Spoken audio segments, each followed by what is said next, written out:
परमेश्वर को धन्यवाद देता हूँ।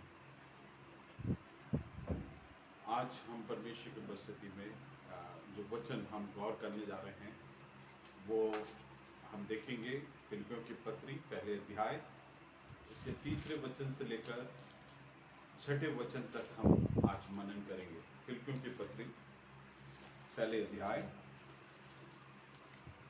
उसके 3 वचन से लेकर उसके 6 वचन तक।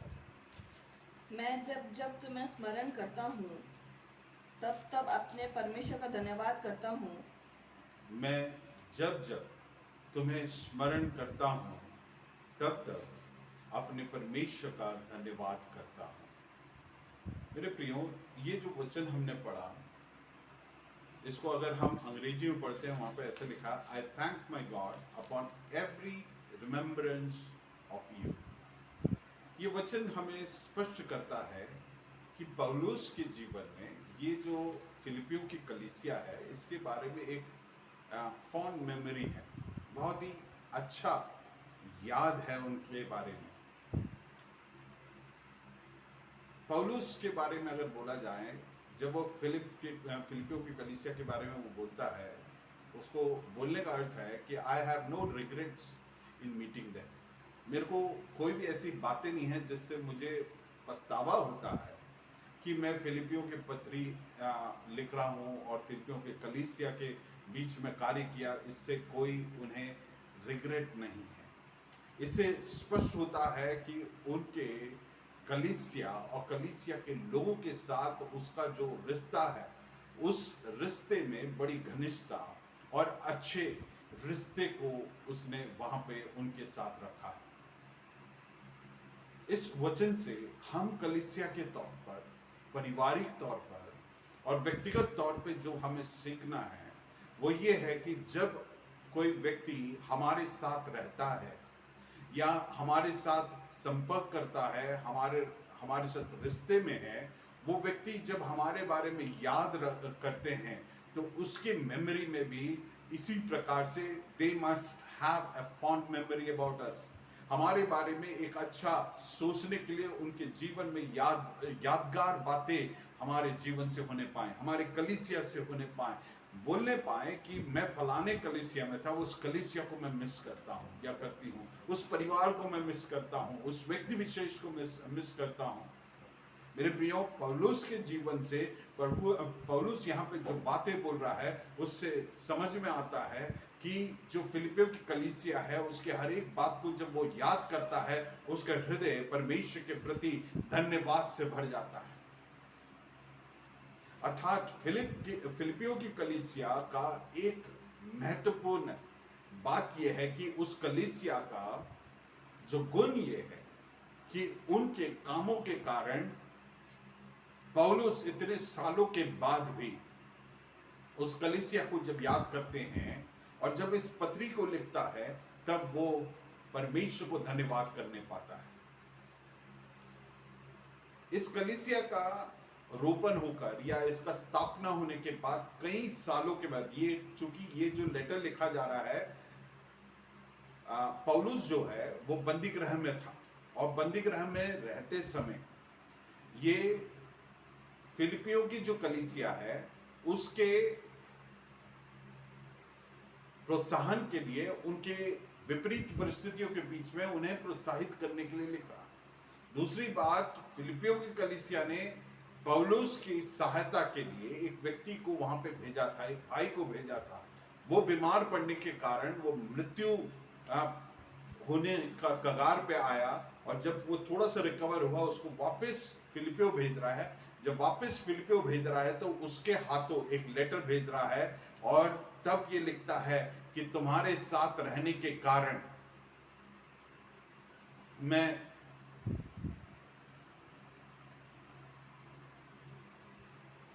तुम्हारे साथ रहने के कारण मैं जो मेरे पास मेमोरीज है, जो मेरे याद है, उसके कारण मैं परमेश्वर को धन्यवाद देता हूँ। परमेश्वर हमारे जीवनों में जो हमारे परिवारों में और हमारे परिवार के द्वारा जो दूसरों के जीवन में करते हैं उसके कारण लोग हमें याद रखने पाए। दूसरा जो मुझे बहुत महत्वपूर्ण लगा, इतने सालों के बाद भी उसके कई यादें जुड़े हुए हैं। एक, हम अगर प्रेरितों के काम 16वें अध्याय को पढ़ते हैं, वहां पे पौलुस ने परमेश्वर के आत्मा के अगुवाई में होकर जब फिलिपियों के प्रांत में गया और सेवकाई को आरंभ किया, वहां पे जो कलीसिया का रोपण हुआ है, वहां पे सबसे पहले वो लिडिया नामक एक स्त्री से मिलता है। और यहाँ पे 3 तख्ते के लोगों के बारे में उल्लेख है।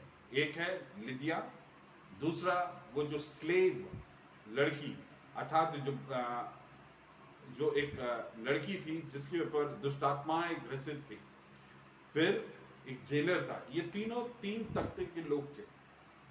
लिडिया जो थी, वो हम जानते हैं मखमली वस्त्रों पर डील करने वाले, उस जमाने में सबसे कॉस्टली बिजनेस, सबसे उम्दा बिजनेस होता था। लाजमी है उस प्रकार के बिजनेस को वो अगर कर रही है तो निश्चित तौर से ये जो व्यक्ति थी वो बहुत ही पैसे वाली थी। फिर स्लेव, वो सबसे निम्न तक की। तीसरा जो जेलर है, मिडिल क्लास की। तो बोलने का अर्थ है परमेश्वर के दास वहां पे सेवा करने गया और वहां पे बड़े काम को परमेश्वर ने अंजाम किया, और परमेश्वर के सेवा के द्वारा उस प्रांत में हर एक तख्ते के लोगों को परमेश्वर ने स्पर्श किया। और परमेश्वर ने जो कार्य वहां पे किया वो सब जब परमेश्वर की उपस्थिति में वो याद रखता है तो परमेश्वर को धन्यवाद करने पाता है। जेलर के साथ उसका जो अनुभव है, उसने अधिकारी होने के नाते उसने सब कुछ किया जो एक बंदी को प्रताड़ित करना चाहिए, जिसको सबसे कठिन तरीके से उसके साथ डील करना, सब कुछ किया। लेकिन परमेश्वर के आत्मा ने जब उसके बीच में कार्य किया और सुरक्षा को प्रदान किया, और तमाम कार्यों को करने के बाद जब उसके और उसके परिवार विश्वास में आए और परमेश्वर ने उनके द्वारा जो कार्य किया होगा उसके बारे में याद करके वो परमेश्वर को धन्यवाद कर रहा है। सो ये सब मेमोरीज उसके लिए परमेश्वर को धन्यवाद करने लायक था। परमेश्वर के कार्यों को जब याद करता है, परमेश्वर जो कलीसिया रूपी जो लोग हैं उनके द्वारा जो परमेश्वर कार्य कर रहा है, उसको याद कर परमेश्वर को धन्यवाद दे रहा है। हम जब फिलिपियों की पत्री 4 अध्याय 15 से लेकर 16 पढ़ते हैं, समझ सकते हैं कि परमेश्वर उस कलीसिया के द्वारा पौलुस के सेवकाई के लिए बहुत रीति से सपोर्ट किया। इन सारी बातों को याद कर परमेश्वर को वो धन्यवाद है। अब 4 पद को पढ़ेंगे। और जब कभी तुम सबके लिए विनती करता हूँ हाँ। तो सदा आनंद के साथ विनती करता हूँ। जब कभी भी तुम सबके लिए विनती करता हूँ तो सदा आनंद के साथ विनती करता हूँ। आनंद के साथ विनती करता हूँ। ये एक मुख्य बात है।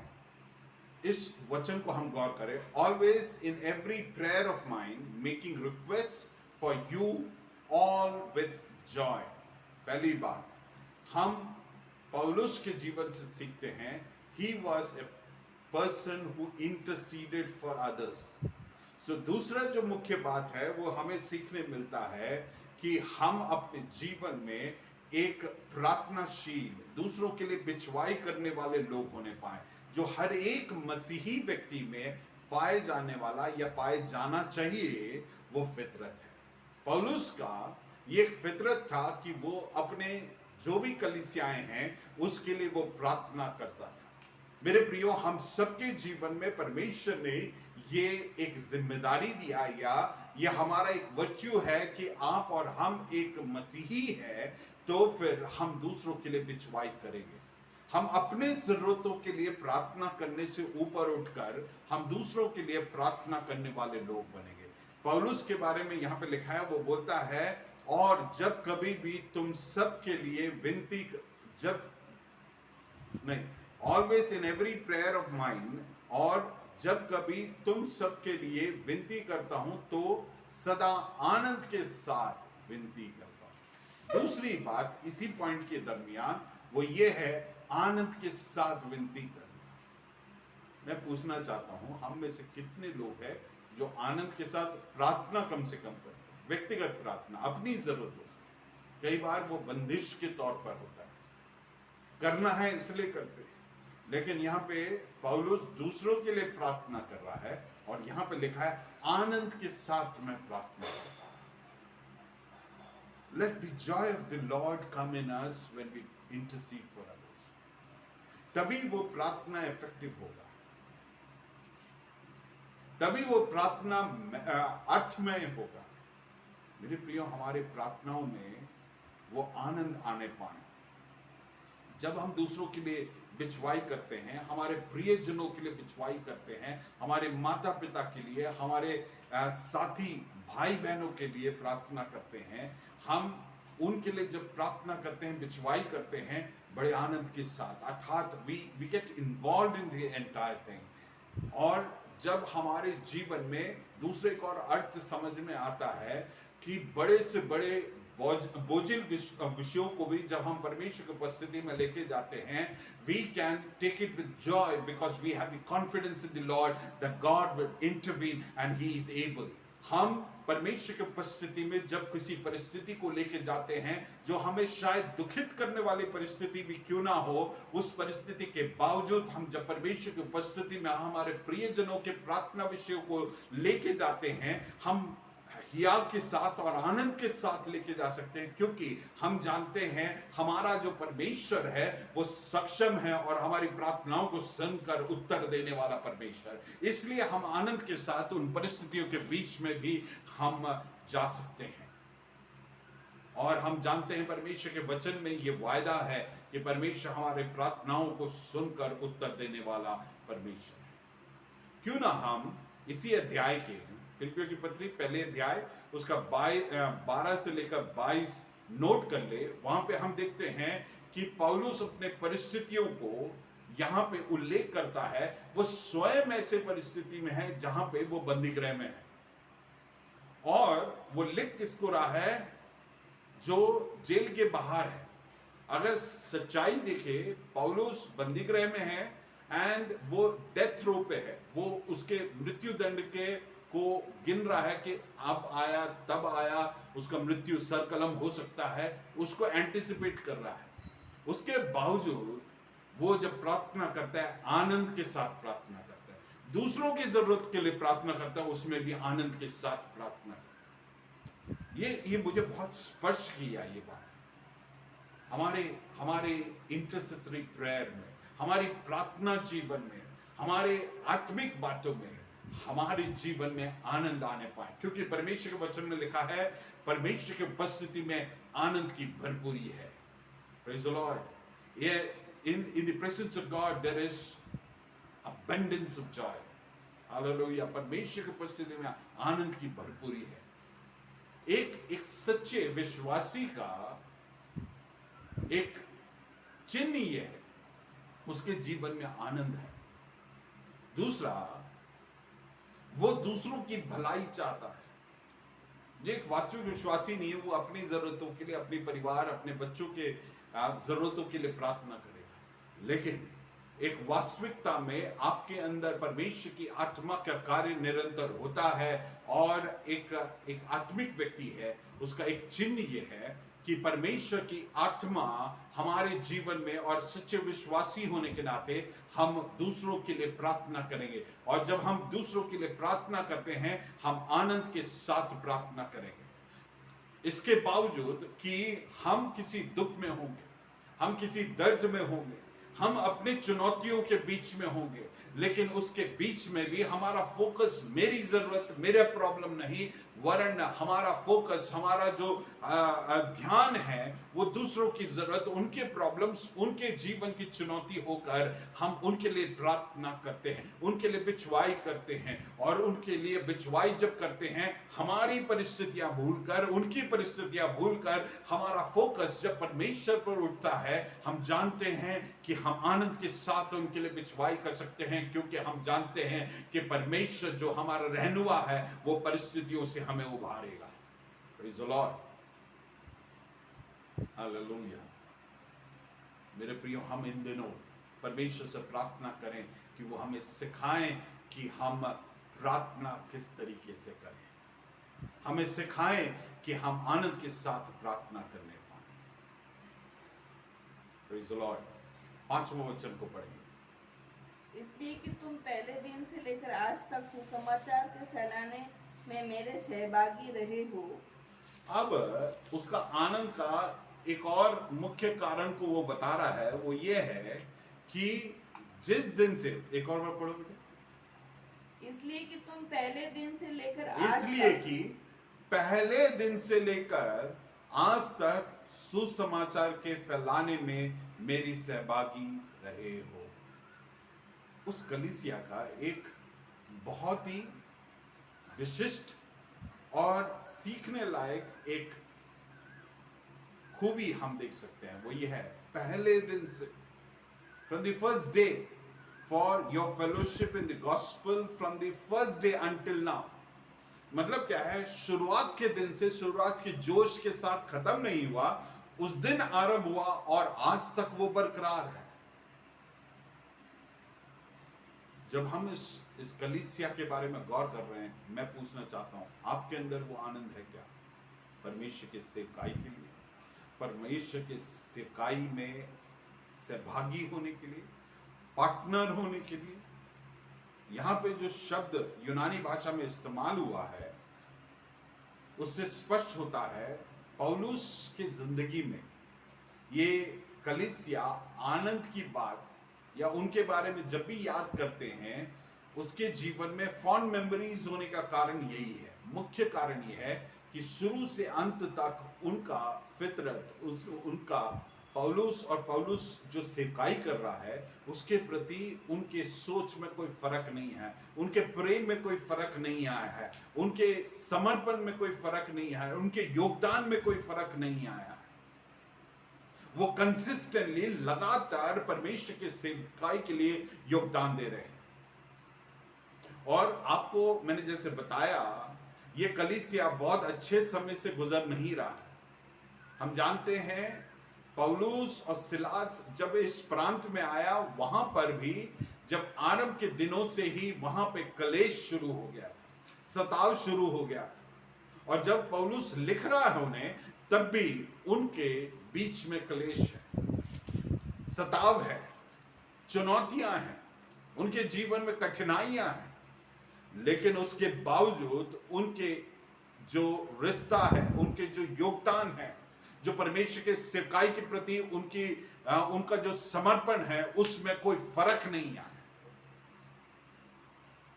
सो हमें भी इस कलीसिया से सीखने की जरूरत है और परमेश्वर से प्रार्थना करने की जरूरत है, परमेश्वर ये जो खूबी है हमारे अंदर दे, व्यक्तिगत तौर से, मेरे परिवार में, हमारे कलीसिया में परमेश्वर ये स्वभाव को उड़ेलने पाए, ताकि हम परमेश्वर की सेवकाई के लिए उसी अच्छे मन के साथ, उत्कृष्ट मानस होकर हम परमेश्वर की सेवकाई में लगे रहने पाए। कभी जोश आता है तब करने वाले नहीं, लगातार परमेश्वर के सेवकाई में हम परमेश्वर के उस सेवकाई में पार्टनर्स बने रहने पाए। मैं पूछना चाहता हूं, लास्ट आपने कब एक व्यक्ति को प्रभु में लेके आए? आज मैं आपको चैलेंज करना चाहता हूं, परमेश्वर ने हमें परमेश्वर की उस सेवकाई में पार्टनर्स बनाया है। हमें जो बुलाहट दिया है, उस बुलाहट में एक मुख्य बात यह है कि हम उसके गवाह ठहरे। कितने लोग हैं जो विनाश की ओर जा रहे हैं, कितने लोग हैं वो आशा रहित है, कितने लोग हैं जो दिशाहीन हैं। परमेश्वर ने आपको और हमें यह मौका दिया कि प्रभु यीशु मसीह को पहचानने पाए और उसके द्वारा जो उद्धार है उसको जानने पाए। आपको और हमें जहां कहीं भी परमेश्वर ने डिवाइनली प्लेस किया है, वो परमेश्वर की योजना है ताकि हम परमेश्वर की इच्छा को पूरा करने पाए। क्या हम अपने किरदार को निभा रहे हैं? क्या हम अपनी जिम्मेदारी का निर्वाह कर रहे हैं? हम अपने आप से पूछें। इस कलीसिया के बारे में कहा गया है कि ये कलीसिया जो है, इनके योगदान में कभी फर्क है, इसलिए कि तुम पहले दिन से लेकर आज तक सुसमाचार को फैलाने में मेरी सहभागी रहे हो। Praise the Lord. क्या आपके बारे में मैं याद करूं या मेरे बारे में दूसरे याद करें, हमारे कलीसिया के बारे में कोई याद करे, तो ये बोल सकते हैं क्या? हम पहले दिन से प्रेजेंट कंटिन्यूअस टेंस में है, आज भी कर रहे हैं और कल भी करेंगे। जब तक प्रभु नहीं आएंगे, जब तक हमारी मृत्यु नहीं होगी, तब तक हम करेंगे। क्या हमारे जीवन में ये खूबी है? क्या नहीं है? तो हमें इन दिनों परमेश्वर से प्रार्थना करने की जरूरत है।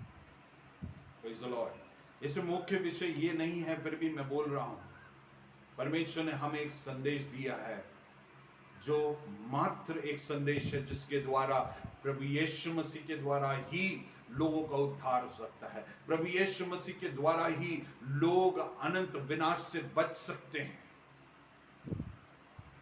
तो फिर आप क्या कर रहे हैं? मैं क्या कर रहा हूं? हम अपने समय को क्यों जाया कर रहे हैं? Why are we wasting our time? क्या इस कलीसिया के बारे में जैसे कहा गया, पहले दिन से लेकर अंतिम दिन तक परमेश्वर की सेवकाई को पूरा करने के लिए मेरी सहभागी है क्या नहीं? परमेश्वर के दास ने जैसे कहा, हमारे बारे में कह सकते हैं।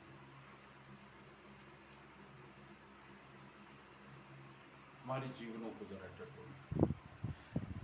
मैंने एक कहानी ऐसे सुना एक प्रभु के दास से। उन्होंने बोला, एक एग्जाम्पल दिया। कई बार लोग बोलते हैं कि जबरदस्ती या लोग हर वक्त परमेश्वर के वचन को बताने के लिए नहीं, उसके लिए एक उपयुक्त समय होगा, उचित समय आएगा, तब हम उनको वचन बताएंगे। तो उस दास ने एक कहानी को इस प्रकार से बताया कि पहाड़ के नीचे एक गांव बसा हुआ था और पहाड़ के ऊपर 3 मंजिला मकान था। उस शाम के वक्त था, 3 मंजिला मकान के ऊपर आग लगा। उस आग को देखकर लोग जो गांव के हैं वो दौड़ के ऊपर पहुंचे और वो देखे तो दरवाजा खुला हुआ है। वो अंदर देखे तो किसी को देख नहीं पाए। तो एक एक करके वो सामान जो उनके सामने दिखे, क्योंकि पूरा घर आग में भस्म होने वाला है, तो अंदर जो फ्रिज है उसको उठा के बाहर रखना, एक एक करके सामान बाहर रखते गए। लेकिन वो दूसरा मंजिल खाली किए, फिर तीसरे मंजिल पे पहुंचे तो एक कमरा बंद था। जब उस कमरे को खटखटाए तब उन्होंने उनको जब खटखटाए तब उन्होंने खोला तो पता चला कि उन पूरी फैमिली उनको एक पसंदीदा एक टीवी प्रोग्राम देख रहे हैं एसी डालकर, और उनको ये नहीं मालूम कि बाहर क्या चल रहा है। तो जब उसने खिड़की से बाहर देखा तो उसका फ्रिज वो सब बाहर पड़ा हुआ है। वो आके पूछ सकता है कि भाई किससे पूछ के मेरे सामान को बाहर फेंका, किससे पूछ के मेरे घर पे आए? तो एक व्यक्ति वहां पे जो खड़ा था उसने बोला, देखो ऊपर देखो, तुम्हारे मकान में आग लगा हुआ है। कई बार अगला जो है अज्ञानता के कारण उसके सुख विलास में उसको नहीं मालूम कि उसकी परिस्थिति क्या है। जो वास्तविकता को जानता है वो जानता है कि ये विनाश की ओर जा रहे हैं। मेरे प्रियो, हम परमेश्वर की सेवकाई में योगदान देने वाले होने पाए, एक कंटिन्यूअस है ना पार्टनरशिप में परमेश्वर की उपस्थिति में बने रहने पाए। मेरे को याद है कुछ महीनों पहले हमने एक प्रोग्राम को रखा था ऑनलाइन कि हम जितने लोगों को हमारी पहचान के हैं जो अविश्वासी हैं उन्हें बुलाएं, हम उनको सुसमाचार सुनाएं। लेकिन मुझे बड़ा दुख लगा, खेद हुआ कि वो हम बहुत सीरियसली नहीं कर पाए। मेरे प्रियो, हम अपने जीवन में मिलने वाले हर एक अवसर को हम उसे सीरियसली करने पाए। परमेश्वर हमें उस सेवकाई के लिए रखा है, उस सेवकाई में योगदान देने वाले होने पाए। पहले दिन से अभी तक, अंटिल नाउ, जब तक मैं ये लिख रहा हूं तब तक तुम्हारा वही समर्पण रहा है, वही योगदान रहा है, वही पार्टनरशिप रहा है।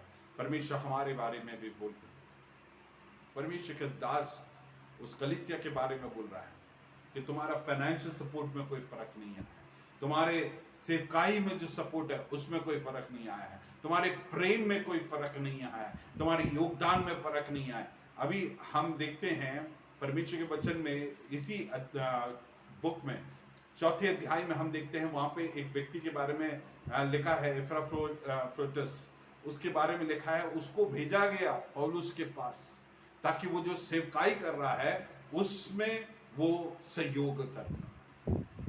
रोम में, कहां से? फिलिपियों से। उन दिनों कोई यात्रा करके उतना दूर जा रहा है, वो व्यक्ति जाने के लिए भी तैयार होगा। यह है वो उस कलीसिया का योगदान। मेरे प्रियो, हम परमेश्वर के सेवकाई के लिए क्या योगदान कर रहे हैं? कोई हमें याद करे तो इन बातों के लिए हमें याद करने पाए, हम परमेश्वर की सेवा के लिए उपलब्ध होने पाए। Let us be available for the ministry of God, for the spreading of the gospel. 6ठे वचन को पढ़िए। मुझे इस बात का भरोसा है, मुझे इस बात का भरोसा है, जिसने तुम में अच्छा काम आरंभ किया है, जिसने तुम में अच्छे काम का आरंभ किया है, वही उसे यीशु मसीह के दिन तक पूरा करेगा। वही यीशु मसीह के दिन तक पूरा करेगा। ये वचन मेरे लिए बड़ी प्रोत्साहन की बात है, और this is one of my favourite words, है ना। बहुत सारे वचन हैं जो मुझे पसंद है, उसमें से एक वचन है ये वाला वचन। ये कहता है कि जो अच्छे काम को, और मुझे इस बात का भरोसा है, सही में पूरा भरोसा है कि जिसने तुम में अच्छे काम का आरंभ किया है, वही उसे यीशु मसीह के दिन तक पूरा करेगा। परमेश्वर ने काम को आरंभ किया है और वो पूरा करेगा। पौलुस अंग्रेजी में जब हम पढ़ते हैं तो ऐसा लिखा है, being confident of the very thing. पौलुस बोलता है, आई एम वेरी कॉन्फिडेंट कि परमेश्वर ने जो भले काम को तुम्हारे अंदर आरंभ किया है, ये हमारे सबके लिए बड़ी आशीष और हियाव की बात है। परमेश्वर ने हमारे अंदर एक काम को आरंभ किया। कलवरी क्रूज पर परमेश्वर ने उस काम का आरंभ किया। जब हमने विश्वास के द्वारा प्रतिक्रिया किया, परमेश्वर ने हमारे जीवनों में एक कार्य का आरंभ किया है। वो ये है कि हम उसके स्वभाव में तब्दील हो रहे हैं। हमारे अंदर परमेश्वर एक नया काम को किया है, और उस काम का आरंभ में परमेश्वर छोड़ने वाला नहीं है। परमेश्वर आधा अधूरा उस काम को छोड़ने वाला परमेश्वर नहीं है, वरन परमेश्वर उस काम को पूरा करेगा। हम भी, हमारे जीवनों में कई चुनौतियां हैं, हमारे जीवन में कई स्वभाव है जिसको लेके हम परमेश्वर की उपस्थिति में आते हैं तो दुखित होते हैं, और परमेश्वर से बोलते हैं, परमेश्वर तू मेरे इस स्वभाव को बदल। आज मैं इस वचन की रोशनी में बताना चाहता हूं, परमेश्वर ने जो अच्छे काम को आरंभ किया है, परमेश्वर हमारे जीवन में उस अच्छे काम को पूर्ण करेगा। God will definitely fulfill that virtue in our life. हमारे जीवनों में उस कार्य को पूर्ण करेगा, आधा अधूरा नहीं छोड़ेगा। Hallelujah. Praise the Lord. मेरे और आपके जीवन में चाहे कोई भी परिस्थिति क्यों ना हो, हम कितने भी पराजित महसूस करते हैं, लेकिन परमेश्वर ने जो काम को किया है उसको वो परफेक्शन की ओर निश्चित तौर से लेके आएगा। और ये कॉन्फिडेंस है, परमेश्वर के दास बोलता है, दिस इज माई कॉन्फिडेंस। और ये कॉन्फिडेंस किस में है? ये आपके और मेरी क्षमता में नहीं, आपके और मेरे डिसीजन पर आधारित नहीं। ये जरूरी है कि हमें डिसीजन लेना है, परमेश्वर का अनुकरण करने के लिए तैयार होना है, लेकिन उससे बढ़कर जो मुख्य बात जो हमारे अंदर कार्य करता है और इसे पूर्णता की ओर लेके जाता है, वो है परमेश्वर की आत्मा। हम निकालेंगे गलातियों की किताब 3 अध्याय उसका 3 वचन।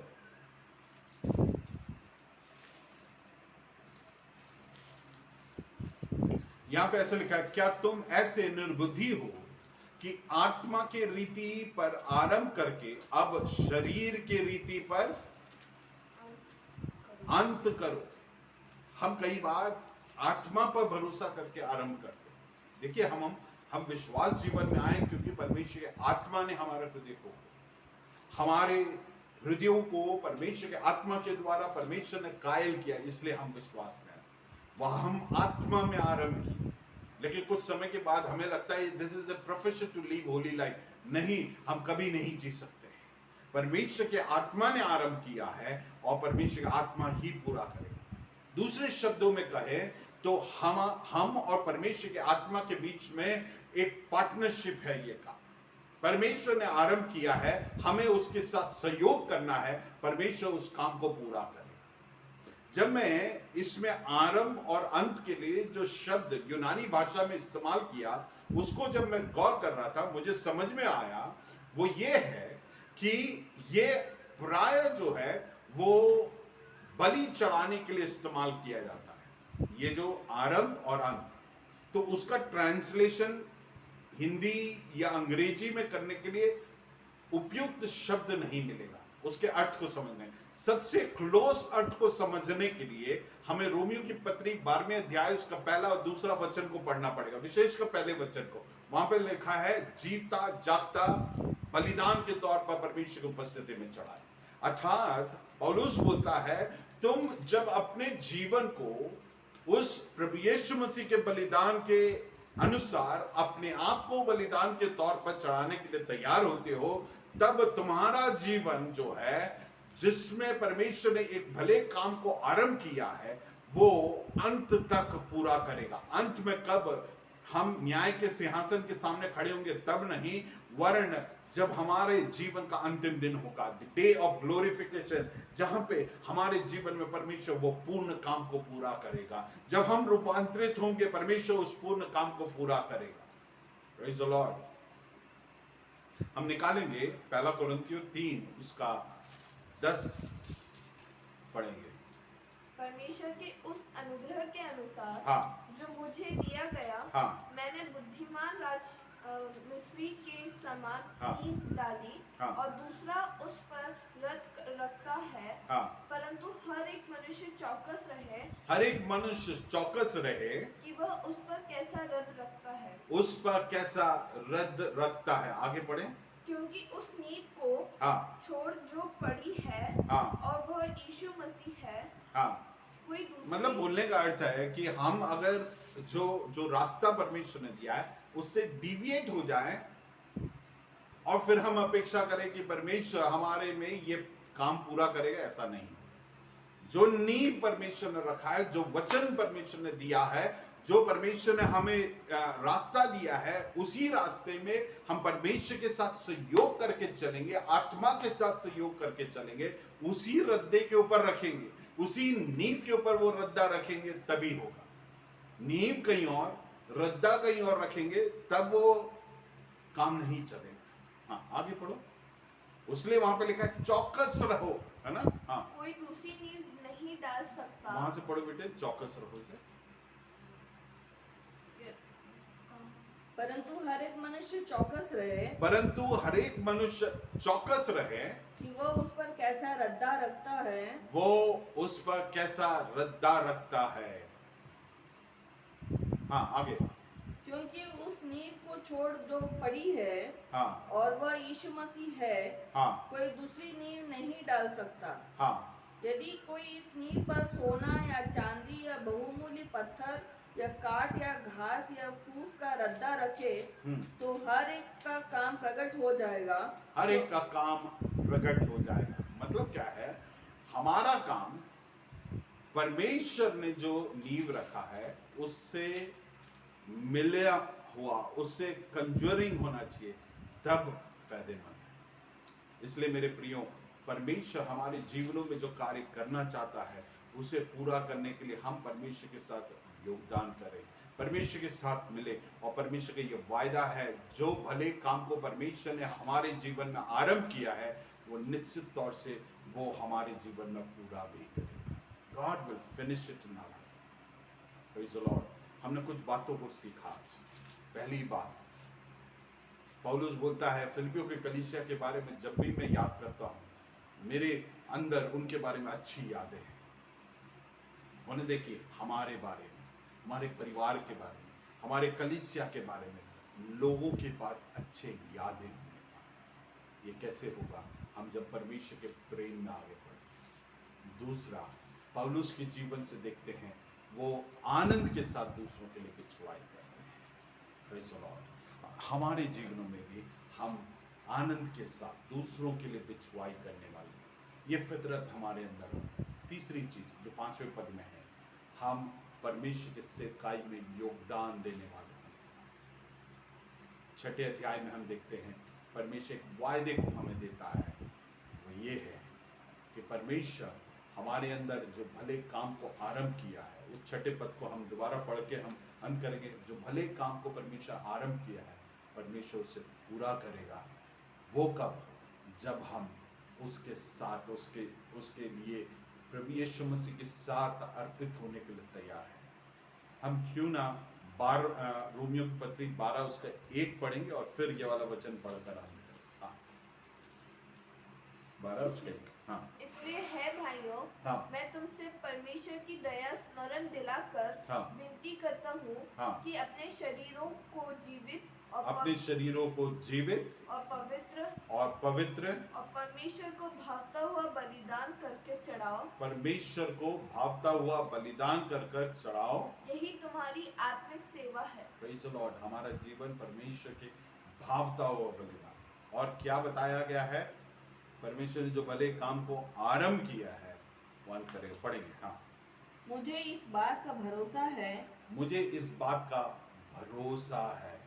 कि जिसने पौलुस को पूरा कॉन्फिडेंस है, पूरा भरोसा है, परमेश्वर ने जो काम को आरंभ किया है वो परमेश्वर आधा अधूरा नहीं छोड़ेगा। फिर कि जिसने तुम में अच्छा काम आरंभ किया है वही उसे यीशु मसीह के दिन तक पूरा करेगा। वो यीशु मसीह के दिन तक वही पूरा करेगा। मतलब बोलने का अर्थ है हमें क्या करना है? पवित्र आत्मा के साथ कोऑपरेट करना है, उसके साथ हम सहयोग करना है, हमारी मनमानी चलाना बंद करना, हमारे जीवन के हर एक बातों में, हर एक निर्णय में, जीवन के हर एक बातों में उसको पहला स्थान दे और उसी की इच्छा हमारे जीवन में पूरा होने दे। जब हम ऐसे करेंगे निश्चित तौर से हमारे जीवन से हमारा जीवन जो है परमेश्वर को भावता, जीवित, बलिदान के तौर पर रूपांतरित होगा। और जब मसीह का दिन आएगा तब हमारे जीवन में ये परमेश्वर का जो कार्य है वो पूरा होगा, हमारा उद्धार पूरा होगा। इसलिए हम हमारे जीवनों में जो चुनौतियां हैं, जो दुर्बलताएं हैं, उसे परमेश्वर के हाथ में सौंपें। मैं अपने अनुभव से बता रहा हूं, मेरे दुर्बलताओं को मैंने जब परमेश्वर के हाथ में सौंपा, जो चुनौतियां हैं उसको परमेश्वर के हाथों में सौंपा, मुझे अचरज लगा कैसे मैं उन बातों के ऊपर विजय को प्राप्त किया। जो कई समय से मैं निर्णय ले के थक गया था, उन बातों में परमेश्वर के आत्मा के हाथों में जब सौंपा, आज्ञाकारिता के साथ चलना शुरू किया, परमेश्वर के आत्मा हमें सक्षम करता है, सामर्थ देता है कि हम उसके ऊपर जाएगा और हम और परमेश्वर में परफेक्शन की ओर बढ़ेंगे और पूर्णता की ओर बढ़ेंगे। और जब हम इस वचन को अगर हम अंग्रेजी में पढ़ते हैं, वहाँ पे हम जानते हैं इसको हम ध्यान से पढ़ सकते हैं कि एक कंप्लीट परफेक्शन की और परमेश्वर हमें लेके जाएगा। तो यीशु मसीह के उस पूर्ण इमेज में परमेश्वर हमें तब्दील करें। इस काम के काम ना करें, इस वचन को, इस वायदे को हम हमारे जीवन में क्लेम करें, विश्वास कर हम अपने जीवन में क्लेम करते हुए इस याव के साथ जिए कि आपके जीवन के पराजयों को प्रभु यीशु मसीह के हाथ में सौंपें और बोले कि आज तक मैं इसमें पराजित होता रहा, लेकिन परमेश्वर अब से मैं अपने आप को तेरे हाथ में सौंपता हूं। लॉर्ड इंटरवीन, परमेश्वर तू अपने कार्य को मेरे जीवन में पूरा कर। इस भागदौड़ को तेरे हाथ में सौंपता। परमेश्वर इन वचनों के द्वारा हमें आशीषित कर।